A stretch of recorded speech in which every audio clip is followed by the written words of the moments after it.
प्यारे बच्चों, fundamental chemistry class 2 start करने से पहले मैं कुछ बातें आपको बताना चाहूँगा, कुछ मैसेज आपको देना चाह रहा हूँ।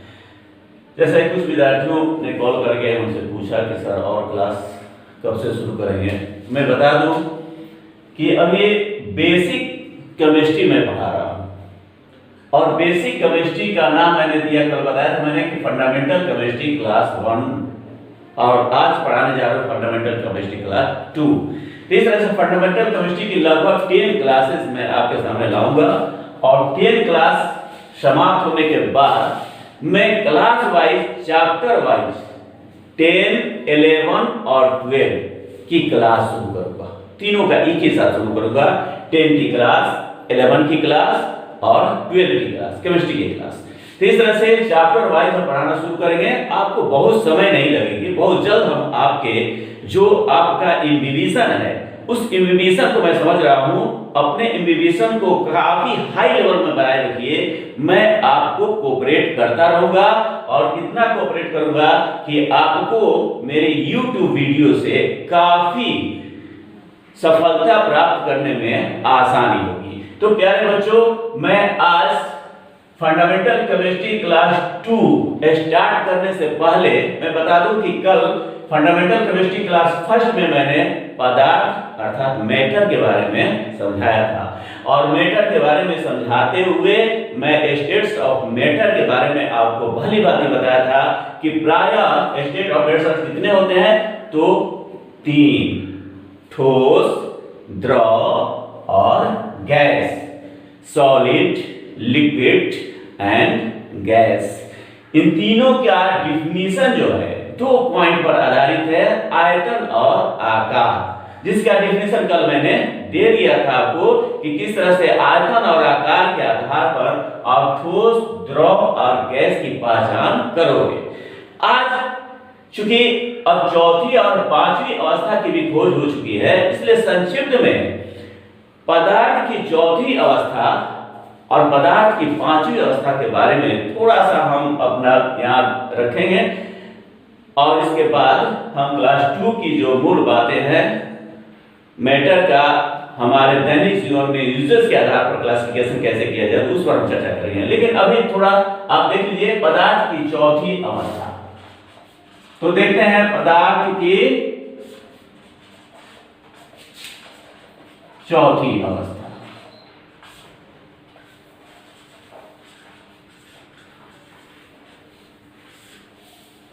पदार्थ की चौथी अवस्था को क्या कहते हैं? पदार्थ की चौथी अवस्था को हम लोग प्लाज्मा के नाम से जानते हैं।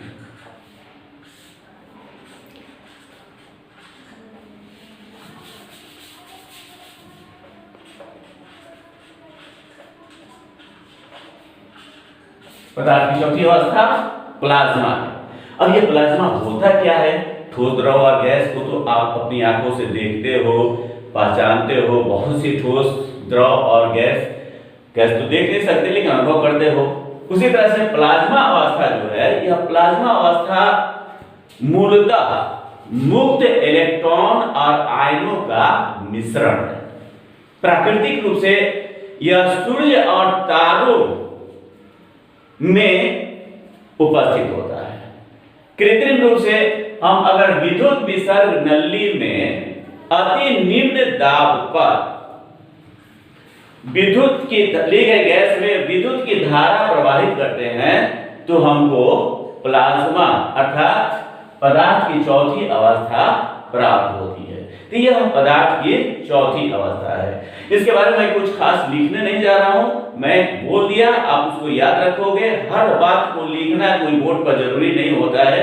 मेरी बहुत सी बातों को सुनो और सुन करके याद करने का प्रयास करो।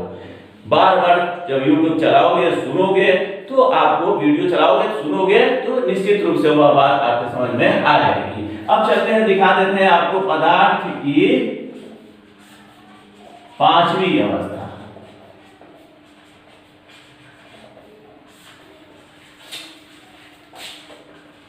पदार्थ की पांचवी अवस्था को BEC के नाम से जानते हैं, जिसका फुल फॉर्म होता है बोस आइंस्टीन कंडेंसेंट।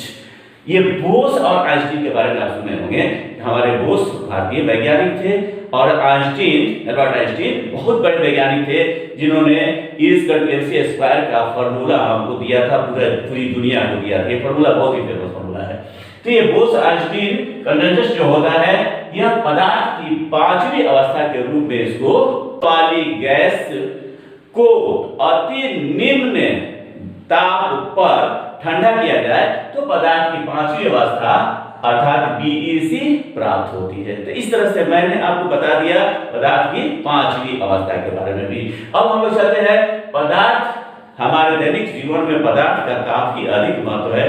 हम उसको कई रूपों में यूज करते हैं, जैसे तत्व के रूप में, यौगिक के रूप में और मिश्रण के रूप में। तो मैं इन तीनों के बारे में आपको बताने जा रहा हूं, तत्व, यौगिक और मिश्रण क्या होते हैं। तो चलिए शुरू करते हैं आज की class, chemistry class, fundamental chemistry class 2 की बात है। तो फंडामेंटल केमिस्ट्री क्लास 2 में आज हम अपने दैनिक जीवन में उपयोगिता के आधार पर पदार्थ का क्लासिफिकेशन करेंगे। और पदार्थ का क्लासिफिकेशन जब हम लोग करते हैं तो यह डिवाइड करते हैं इसको 3 रूपों में। और 3 रूप क्या है? पहला रूप है हमारा तत्व, दूसरा है यौगिक और तीसरा है मिश्रण। मैं इसे इंग्लिश लिख लूं, एलिमेंट्स, कंपाउंड,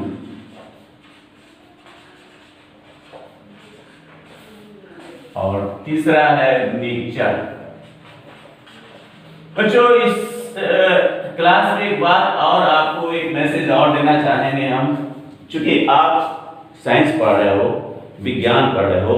वैसे तो मैं हिंदी में आपको विज्ञान पढ़ा रहा हूँ और हिंदी मीडियम में ही क्लास स्टार्ट किए हम पढ़ाने के लिए, लेकिन साइंस के विद्यार्थी को थोड़ा सा जो वर्ड्स आते हैं, साइंटिफिक वर्ड है, टेक्निकल वर्ड है, उस टेक्निकल वर्ड को इंग्लिश में भी लिखने का प्रयास करेंगे। और इसके लिए सबसे बेस्ट मैं आपको उपाय बता रहा हूं आज कि हमारे क्लास में जो भी आपको इंग्लिश के वर्ड मिल रहे हैं उसको 5-10 रुपए की एक छोटी सी कॉपी बना लेंगे और उस कॉपी में हिंदी वर्ड का इंग्लिश लिखते जाएंगे। प्रोनाउंसिएशन के साथ साथ उस वर्ड को आप याद रखेंगे, ताकि अभी तो हम नीचे के क्लास की बातें समझा रहे हैं आपको, जब हाई लेवल के क्लासेस में जाएंगे बहुत हार्ड चैप्टर भी आपको मिलेंगे केमिस्ट्री में, बहुत जटिल चैप्टर भी आपको मिलेंगे केमिस्ट्री में 10, 11, 12 में। तो वहां जाने के बाद आपको किसी तरह की प्रॉब्लम क्रिएट नहीं हो, इसके लिए बहुत ही आवश्यक है कि टेक्निकल वर्ड को याद करने का प्रयास करो। तो मैं आज इन तीनों को पहले समझा रहा हूं कि ये तीनों क्या होते हैं, तत्व, यौगिक और मिश्रण। सबसे पहली बात मैं आपको बताऊं कि तत्व, यौगिक ये 2 शुद्ध पदार्थ के रूप में जाने जाते हैं, शुद्ध पदार्थ, प्योर मैटर, और मिश्रण को हम लोग अशुद्ध पदार्थ या इम्प्योर मैटर के नाम से समझते हैं, जानते हैं।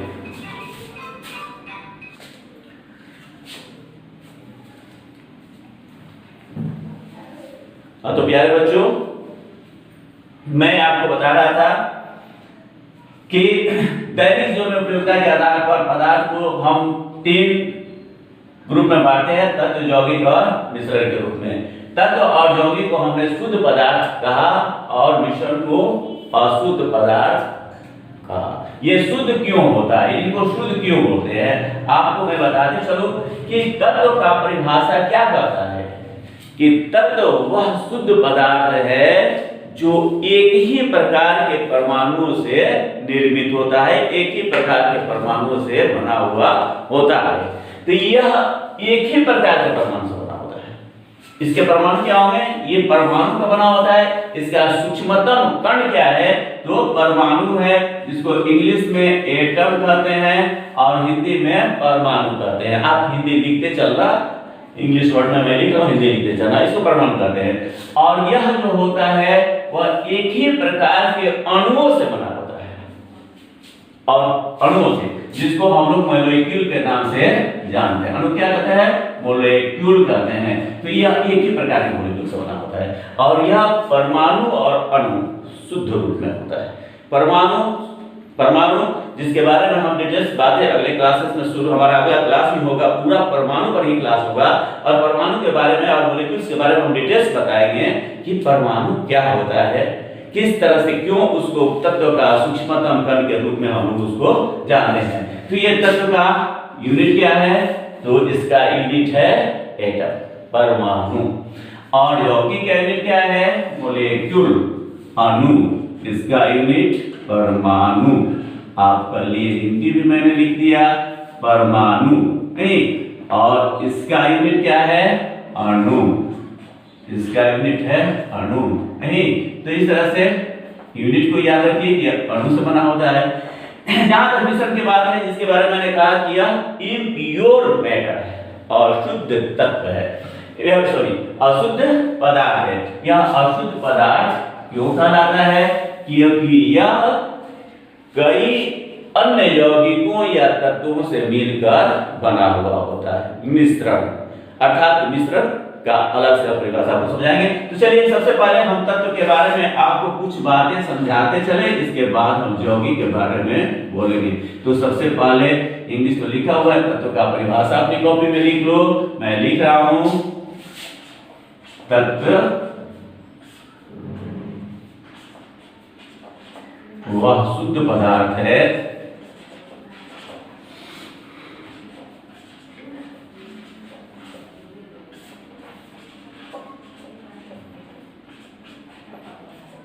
जो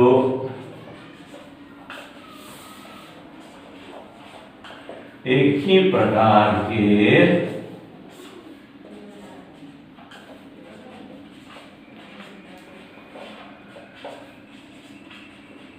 परमाणुओं से बना होता है। एक ही प्रकार के परमाणुओं से बना होता है।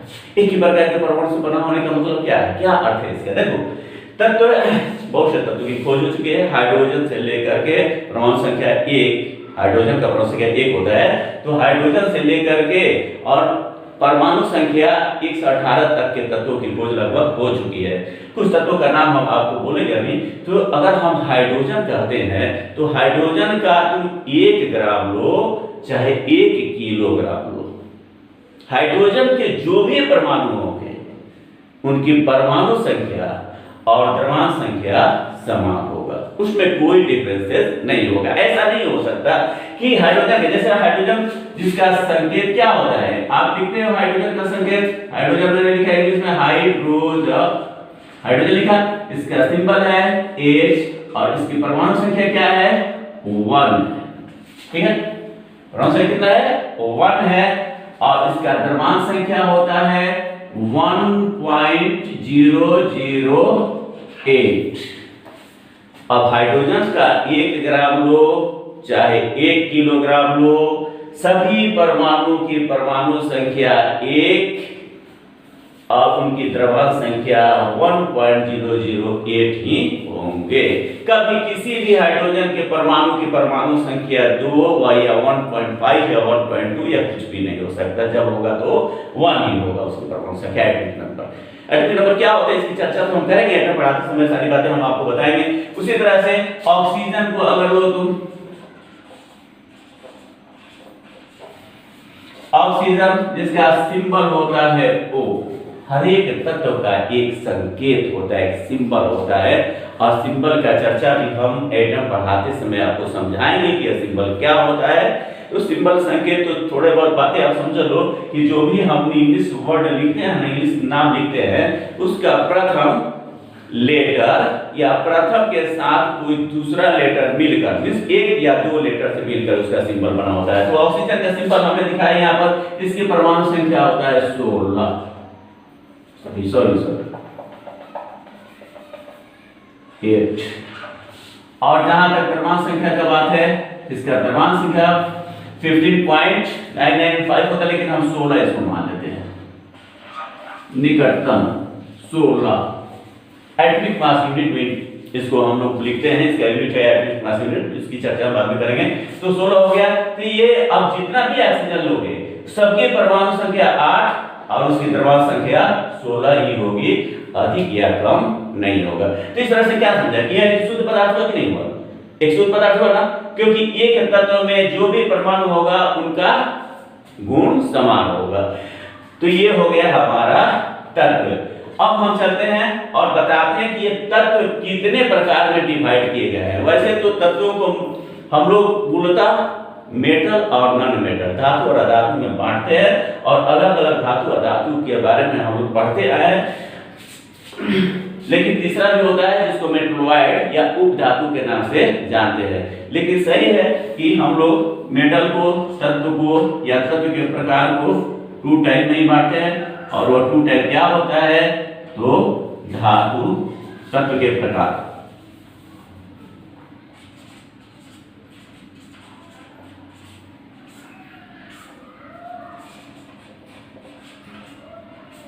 धातु जिसको हम इंग्लिश में क्या कहते हैं? मेटल कहते हैं। और दूसरा होता है अधातु जिसको नॉन मेटल के नाम से जानते हैं। इसके गुण धर्म आप पढ़ते आ रहे होंगे कि तत्व के ये धातु क्या होता है और अधातु क्या होता है। धातु के बारे में थोड़ी सी बातें मैं बता दूं। इसके फिजिकल और केमिकल दोनों प्रॉपर्टी की चर्चा हम जब धातु अधातु चैप्टर शुरू करेंगे तो उसमें बताएंगे मेटल नॉन मेटल के details, physical and chemical properties के बारे में बताएंगे। लेकिन थोड़ी सी बातें मैं यहाँ आपको समझाते चलूं, लिखूंगा कुछ नहीं इसके बारे में, केवल बता दे रहा हूँ कि धातु अधातु क्या होता है। देखो हमारे दैनिक जीवन में धातु का काफी महत्व है। चूंकि हम यहाँ पर मैटर का जो चर्चा करने चले हैं वह अपने दैनिक जीवन में उपयोगिता के आधार पर हम मैटर को क्लासिफाइड किए हैं। तो धातु का हमारे दैनिक जीवन में बहुत ही महत्व है। कृषि यंत्र या घरों में बहुत से बर्तन या घरों में चेयर टेबल या हमारे घर में बहुत से सरिया वगैरह का कार्य होता है। तो इस तरह से जो ये सब मेटल के बने हुए होते हैं। मेटल में sodium, magnesium, aluminium, iron, copper, gold, silver, बहुत से मेटल्स है। इन मेटल्स का तुम्हारे दैनिक जीवन में काफी उपयोगिता है और इस मेटल्स के विभिन्न प्रकार के वस्तुएं बनाई जाती है। ये मेटल क्या होता है? मेटल के बारे में पढ़ते आ रहे होंगे आप पिछली क्लास में कि वे तत्व जिनमें विशिष्ट प्रकार की चमक हो और जिन पर चोट करने से एक विशिष्ट प्रकार का आवाज उत्पन्न करे। विशिष्ट प्रकार की चमक और विशिष्ट प्रकार की आवाज उत्पन्न करने का मतलब क्या होगा कि जो लोहे की घंटी पर तुम हथौड़े से मारो और तांबे की घंटी पर हथौड़े से मारो तो ध्यान से सुनोगे तो पता क्या चलेगा कि लोहे की घंटी से निकलने वाली आवाज तांबे की घंटी से निकलने वाली आवाज से भिन्न है। और चमक तो तुम देख ही रहे हो कि लोहे की चमक अलग होती है और तांबे की चमक अलग होती है। तो ये विशिष्ट प्रकार की चमक और विशिष्ट प्रकार की आवाज उत्पन्न करने वाले होते हैं। विद्युत और ऊष्मा के सुचालक होते हैं। सुचालक का अर्थ होता है जिससे होकर ऊष्मा और विद्युत की धारा का सुगमता पूर्वक प्रवाह हो सके। इसको इंग्लिश में क्या कहते हैं? गुड कंडक्टर कहते हैं। सुचालक गुड कंडक्टर होता है यह विद्युत और ऊष्मा का। अगला हम लोग देखते क्या है कि धातु प्रायः ठोस होते हैं, तन्य होते हैं, आघात वर्धनीय होते हैं। ठोस की चर्चा मैंने आपको बता दिया था कि हाई डेंसिटी वाले पदार्थ को हम लोग ठोस के रूप में जानते हैं। इसका घनत्व तो काफी ऊंचा होता है, तन्य होता है, आघात वर्धनीय होता है। तन्य का अर्थ क्या होता है? इसे लंबी से लंबी तार खींची जा सकती है। आघात वर्धनीय का क्या अर्थ होता है कि आघात मतलब होता है चोट करना। आघात मतलब क्या है? चोट करना। अब अगर इस पर हथौड़े से हम मेटल किसी भी मेटल पर अगर हम हथौड़े से चोट करते हैं तो वह चूर्णिल अवस्था में कन्वर्ट नहीं होता है, वह पाउडर रूप में बदल नहीं जाता है, बल्कि पीटते पीटते चपटा चादर के रूप में कन्वर्ट हो जाता है, जिसको आघात वर्धनीयता का गुण कहते हैं। आप समझ गए होंगे कि तन्यता क्या है, आघात वर्धनीयता क्या है, विद्युत की सुचालकता क्या है। अगला विद्युत के धातु के बारे में आप पढ़ेंगे, जब हम इलेक्ट्रॉनिक कॉन्फ़िगरेशन का क्लास ले लेंगे और आपको केमिस्ट्री की जो सबसे इंपॉर्टेंट बात होती है इलेक्ट्रॉनिक कॉन्फ़िगरेशन को जानना, तो इलेक्ट्रॉनिक कॉन्फ़िगरेशन जब पढ़ाएंगे तो बताएंगे आपको धातु के बारे में कि धातु के आउटर मोस्ट ऑर्बिट में वाह्यतम कक्षा में 1, 2 और 3 इलेक्ट्रॉन होते हैं। तो अगली बात, तो मैंने कहा कि धातु प्रायः ठोस होते हैं, लेकिन एक धातु का नाम हमेशा याद रखना जो ठोस रूप में नहीं पाया जाता है बल्कि वह द्रव रूप में पाया जाता है, और वह धातु है हाइड्रोगेलियम अर्थात मरकरी, जिसको हिंदी में पारा के नाम से जानते हो। तो यह पारा धातु जो होता है वह द्रव रूपी धातु है, किंतु विद्युत की सुचालकता और विशिष्ट प्रकार के चमक के कारण उसको धातु के रूप में हम लोग जानते हैं। दूसरा हम बोलने जा रहे हैं आपको अधातु पर नॉन मेटल पर। मैं आज कुछ नहीं, मैंने कहा दिया कि जब नॉन मेटल और नॉन मेटल पढ़ाएंगे तो उसमें डिटेल्स बातें मैं आपको लिखाऊंगा और फिर वहां भी आपको समझाऊंगा। बच्चों एक बात हमेशा ध्यान रखना कि पढ़ाते समय टीचर अगर पढ़ा रहे हैं तो उनकी बातों को बार बार सुनो और बोर्ड पर जो कुछ लिख रहे हैं उसको एकाग्रचित्त होकर के ध्यान लगा करके देखा करो, क्योंकि देखो पढ़ाई लिखाई एक ऐसी चीज है जिसके बारे में आप स्वयं अनुभव करते होंगे कि जब तक अपने मन को नहीं लगाएंगे तब तक इसमें कोई इंटरेस्ट आपको नहीं आएगा। तो मन को लगाओ, अपने सारी जो भी तुम्हारे दिमाग में पूरा बात चल रहे हो सबको निकाल कर बाहर फेंक दो, क्योंकि विद्यार्थी जीवन बड़ा ही बेहतरीन जीवन है। कब? जब परीक्षा फल आने पर तुम्हारा रिजल्ट बेहतरीन आए, और जब रिजल्ट बेहतरीन आएगा तो समाज सोसाइटी में तुम और तुम्हारे पेरेंट्स सर ऊंचा करके कहेंगे कि मेरे बेटे का, या तुम कहोगे कि मेरा मार्क्स इतना आया है। तो बच्चों इसके लिए थोड़ा सा तो मेहनत करना पड़ेगा ना। एक छोटी सी चींटी का उदाहरण हम दें कि छोटी सी चींटी एक अपने भोजन के लिए कितना प्रयासरत रहती है, तब जाकर उसको भोजन की प्राप्ति होती है। और हम लोग, आप, मैं, मानव हैं, ये सृष्टि का सबसे उच्चतम जीव के रूप में जाने जाते हैं, और हम अपने कर्तव्यों का निर्वहन भली भांति नहीं करेंगे तो फिर हम कितना भी आपको पढ़ाए आप पढ़ नहीं पाओगे। इसलिए क्लास में आप एकाग्रचित्त होकर बैठिए। मैं एक ही बात को बार बार बोल करके आपको याद कराने का प्रयास करूंगा ताकि आपको किताबी कीड़ा होने से मैं बचा सकूं। तो चलो बच्चों, मैंने आपको धातु के बारे में बताया। अधातु के बारे में बिल्कुल इसके अपोजिट बातें होती है। अधातु में जो होते हैं यह ठोस, द्रव और गैस तीनों रूपों में पाए जा सकते हैं, लेकिन इस धातु वाले ठोस और अधातु वाले ठोस में अंतर है, डिफरेंसेस है। क्या अंतर है? देखो, धातु वाला ठोस जो होता है तन्य आघात वर्धनीय होता है, और यह अधातु वाला ठोस जो है वह आघात वर्धनीय और तन्य न होकर के चूर चूर हो जाने वाला होता है। समझ रहे हो ना? जिसको ये अधातु वाला ठोस क्या होता है, हथौड़े से अगर चोट करो तो यह चूर चूर हो जाएगा। तो इस तरह से यह चूर्णिल अवस्था में कन्वर्ट हो जाने वाला है, यह चूर्णिल अवस्था में कन्वर्ट होने वाला नहीं है। तो ये दोनों ठोस में अंतर हो गया। दूसरा, यह द्रव रूप में भी पाया जा सकता है। और तुमको बता दें कि तुम्हारे पीरियोडिक टेबल में जो भी अधातुएं हैं, जिन्हें पीरियोडिक टेबल में, मॉडर्न पीरियोडिक टेबल में जो मोस्ले वैज्ञानिक मोस्ले ने दिया है, उसके राइट साइड में देखोगे तो अधातु को रखा गया है।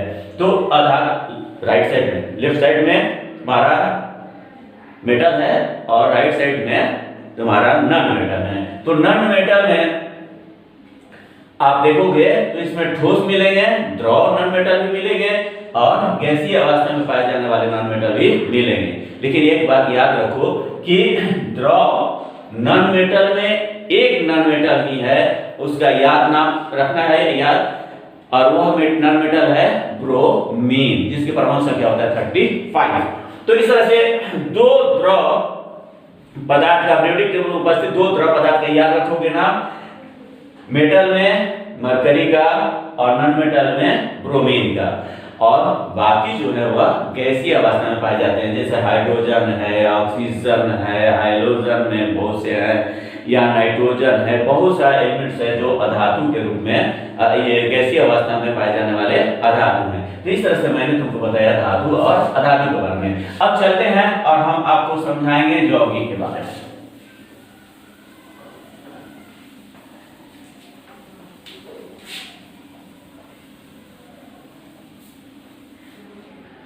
देखो बच्चों,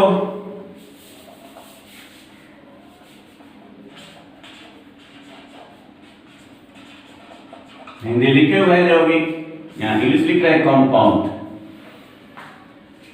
यौगिक, यौगिक क्या होता है?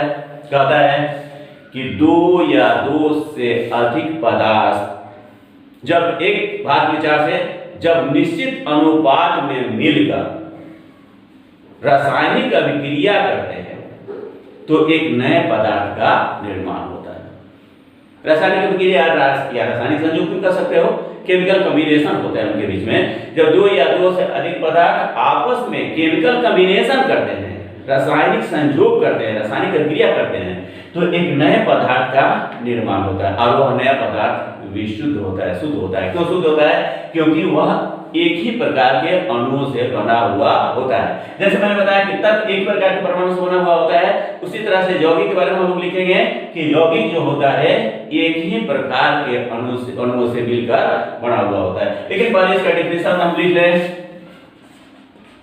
दो या दो से अधिक पदार्थ के रूप में तत्व यौगिक मिश्रण कुछ भी हो सकता है। वह अणु के रूप में हो सकता है, आयन के रूप में हो सकता है, अणु के रूप में हो सकता है, परमाणु के रूप में हो सकता है। तो दो या दो से अधिक पदार्थ भार के विचार से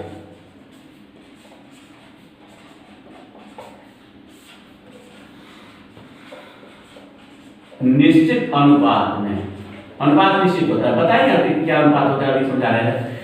भार के विचार से निश्चित अनुपात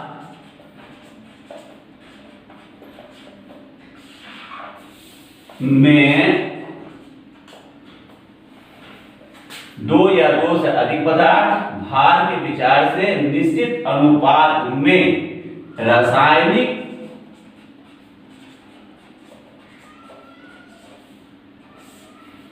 संयोग कर केमिकल कॉम्बिनेशन इंग्लिश होता है। जो विद्यार्थी हमारे सीबीएसई वगैरह के भी देख रहे होंगे तो थोड़ा सा हम भी बोलते चलते हैं बीच बीच में, आप इसको ध्यान में रखोगे। केमिकल कॉम्बिनेशन रासायनिक संयोग करके एक नए पदार्थ का निर्माण करते हैं, एक नए पदार्थ का निर्माण करते हैं, जिसे यौगिक कहते हैं।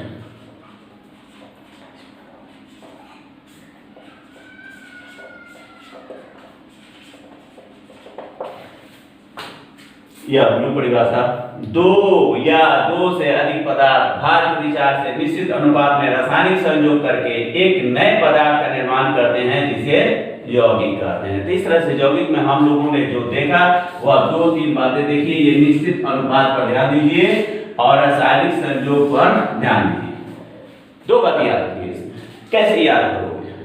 थ्योरी पेपर है, कैसे याद करोगे? बार बार यह बात आता है विद्यार्थियों का कि सर कैसे याद करें। तो जो पढ़ा रहे हैं उस पर ध्यान देते हुए और देखो कैसे याद करना है। दो पॉइंट्स पर ध्यान देना है, कंपाउंड या यौगिक पर, निश्चित अनुपात और रासायनिक संयोग। और तीसरा याद रखना है नए पदार्थ। यह निश्चित अनुपात क्या होता है? दो तत्व या पदार्थ एक निश्चित अनुपात में भार विचार से जब तक नहीं मिलेंगे तब तक नया यौगिक नहीं बनेगा। अर्थात यौगिक ऐसे समझो कि यौगिक के बनने के लिए पदार्थों का अनुपात का निश्चित होना आवश्यक है। जैसे उदाहरण के लिए हमने आपको जल, जिसका मॉलिक्यूलर फॉर्मूला होता है H2O, सूत्र बोलते हैं। एक बात बीच में बोलते चले, संकेत और सूत्र में अंतर याद रखना। परमाणु का जो सिंबल होता है, संकेत होता है, उसको संकेत बोलते हैं परमाणु का, और अणु का जो लिखते हो इंडिकेट करने के लिए, उसको हम लोग सिंबल या संकेत कभी नहीं बोलेंगे, गलती हो जाएगी। हम लोग उसको बोलेंगे फॉर्मूला या सूत्र। फॉर्मूला कितने प्रकार के होते हैं हम आगे बताएंगे क्लासेस में, empirical formula, molecular formula, rotational formula, structural formula, जिसकी चर्चा अगले क्लास में हम करते जाएंगे। आप केवल अभी फंडामेंटल क्लास मेरा देखते चलिए, और जैसे ही फंडामेंटल क्लास समाप्त होगी, हम क्लास वाइज जब लेना क्लास शुरू करेंगे सिलेबस वाइज, तो बातें आपको साफ साफ समझ में आती जाएगी। तो चलो, हमने जल का उदाहरण इसलिए दिया कि जल में दो एलिमेंट्स है। कौन कौन है बाबू? हाइड्रोजन का 2 परमाणु, ऑक्सीजन के 1 परमाणु से जुड़े हुए हैं। अब भार के विचार से अगर हम देखें तो हाइड्रोजन का भार 1.008, लेकिन सन्निकट मान 1 हम मान लेते हैं, और ऑक्सीजन का 16 मान लेते हैं। अब इन दोनों का अनुपात अगर हम निकाले, सरल अनुपात, निश्चित अनुपात, ये अनुपात अगर निकाले तो अनुपात कितना होगा?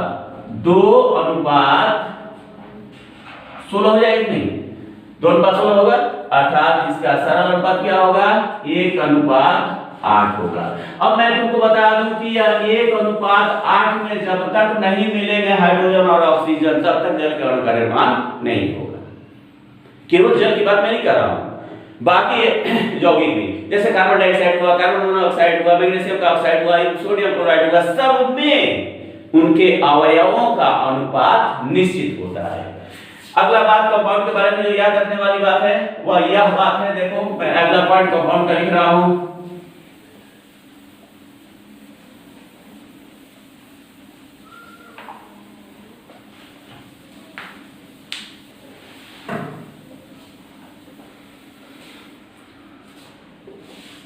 यौगिक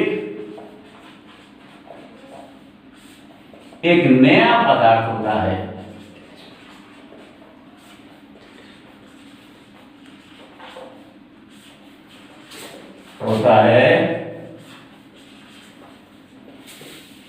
जिसमें इसके अवयवों के गुण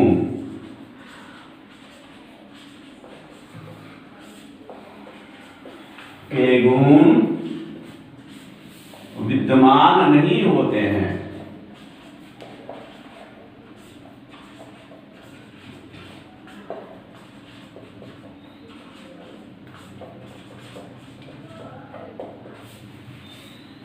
यौगिक एक नया पदार्थ होता है जिसमें इसके अवयव के गुण विद्यमान नहीं होते हैं। मैंने भार बता दिया था।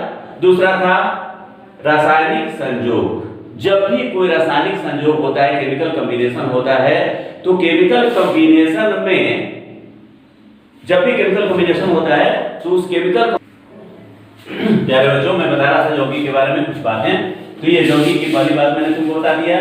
दूसरा बात, प्रत्येक यौगिक का एक सूत्र होता है जिसे रासायनिक सूत्र या अणु सूत्र के नाम से हम जानते हैं। अणु सूत्र पर डिटेल चर्चा करेंगे बाद में। जैसे हमने कुछ उदाहरण आपको दिया है, यहाँ पर जल H2O, नमक NaCl, चीनी C12, H22O11, sorry O11, glucose C6H12O6। तो इस तरह से आप देख रहे होंगे कि यहाँ पर कुछ यौगिकों का सूत्र आपको दिया है। ये यौगिक की मुख्य बात है, इतना कम से कम याद रखो, बाकी हम जब कंपाउंड पढ़ाएंगे तो उसमें डिटेल्स बताएंगे। चलो कुछ मिक्सचर पर बता दें, मिश्रण पर बता दें हम, और फिर आज की क्लास यहीं पर खत्म करेंगे और अगले दिन स्टार्ट करेंगे हम एडर। अगला है हमारा मिक्सचर, जिसको मिश्रण हमने लिखा था। और मिक्सचर क्या होता है? मैंने कहा कि अशुद्ध पदार्थ इसलिए होता है कि ना ही इसमें कोई रासायनिक संयोग होता है और ना ही अवयवों का अनुपात निश्चित होता है। तो मिश्रण क्या होता है? दो या दो से अधिक पदार्थों के मिलने, सीधे सीधे बात सरल भाषा में समझा रहा हूं आपको, दो या दो से अधिक पदार्थों के मिलने पर एक नए पदार्थ का निर्माण होता है।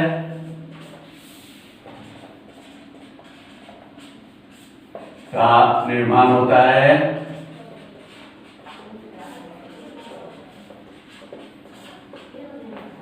जिसे मिश्रण कहते हैं,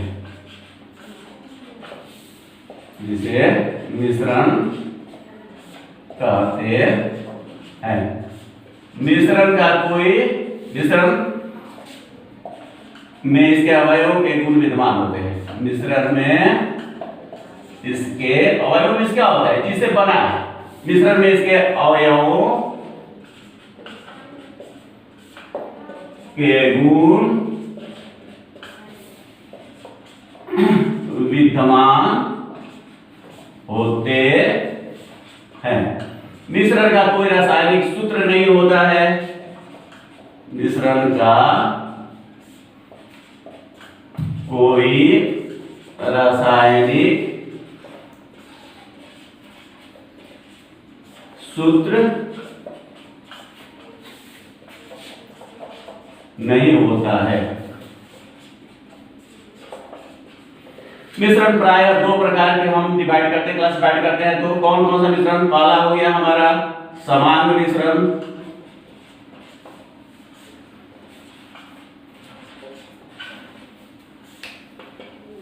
जिसको इंग्लिश में हम कहते हैं होमोजेनस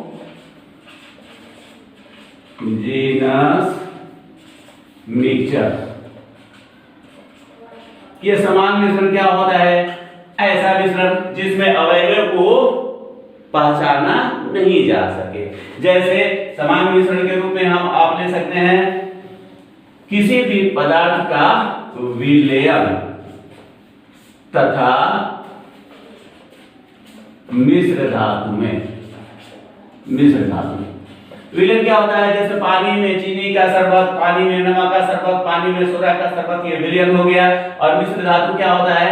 मिश्र धातु दो धातुओं का समान मिश्रण होता है। जैसे पीतल, तो पीतल में कितना 80% तांबा और 20% जस्ता मिलाकर उसको समान रूप में जब लाया जाता है तो वह मिश्र धातु के रूप में जाना जाता है। दूसरा हमारा है विसमान मिश्रण।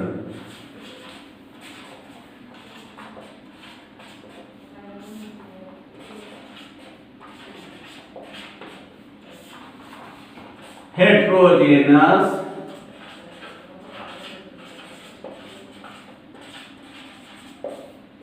मिक्सचर। और हेट्रोजेनस मिक्सचर क्या होता है? जब मिश्रण के अवयवों को साफ साफ अपनी नग्न आंखों के द्वारा देख लेते हैं तो उसको हम कहते हैं कि विसमान मिश्रण है। जैसे लोहे के बुरादे तथा गंधक का मिश्रण।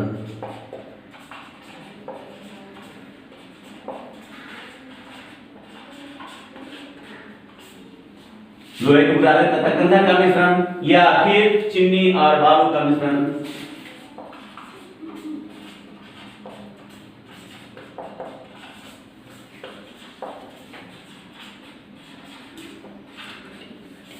बच्चों वायु भी एक मिश्रण ही है।